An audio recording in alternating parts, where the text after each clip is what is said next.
فما شمان سد سلاحك وخرج القتال يا فلان. واد الذيوب الكل مخبي عيوبه يستنوا في القرصة المغلوبة ما يحبوش الرحمة ما يرحموش.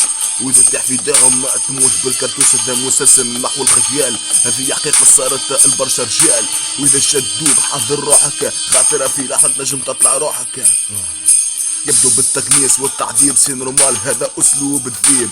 لازمك ما تخيب قدامهم ما تعمل العيب موجودين بارتو واذا حصلت تخلص العيب ما ننصحك تطيح قدامهم. راني نسائل اعلاهم قلوب منقوبة عضتها اذيوبة للقضية ملعوبة. نحن كان يسيطروا بالسطور بالسلاح المهم يسيطروا منين جاو من كوكب كل شي ياخذوه عمرهم ما مدوه ما يسعرفوش بالخير. قاموسهم خايب برشا يسعرفوا كام بتحندير ما توصل لهم ولا تعيش معاهم ما تكون معاهم.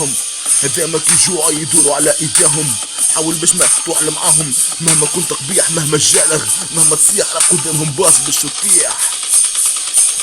هذا الدم نتاعهم خلط بس الحقيقة ما يدورش عليهم اسكم من الاخر مخاخهم طيارة. قولي قداش طيحوا من صحارى سناقرك اللي بالضبط عصبهم كرسة كي عمرها ما تخبط عينيه ما تعرفش تسكر في اي حكاية ينكر يحسب روحه ما يتفكر ولا جراثيم راكبة على ظهر البين. مخه في الحقيقة مش سليم فيه برشا خراكيم. انا المصدر من هنا جاب شكون هلا بلا كيف هكا يخلي ترى يخرج على السكة واللي اخي من هكا يتبعوا فيه. انت تعرف من غير ما تسأل عليه.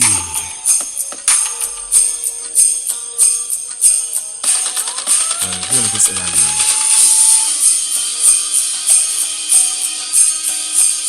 اوكي يا الذيوبة قصة ملعوبة.